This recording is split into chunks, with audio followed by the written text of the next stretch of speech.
Planetary defense is finding asteroids before they find us, but then also maybe getting asteroids before they get us. My name is Kelly Fast, and I'm a planetary defender. In the Planetary Defense Coordination Office, I manage the Near-Earth Object Observations Program. I handle the program that addresses finding the asteroids, and this handles getting the asteroids.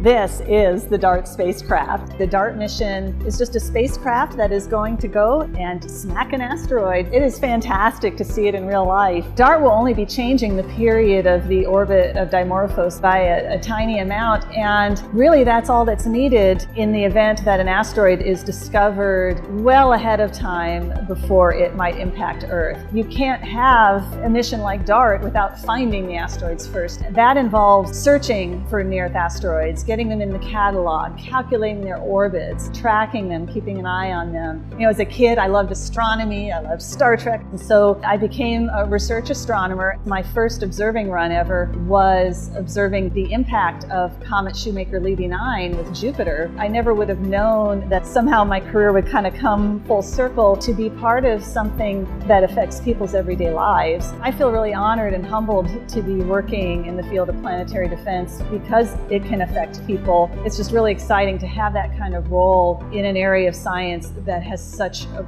broader impact, you know, figuratively and literally.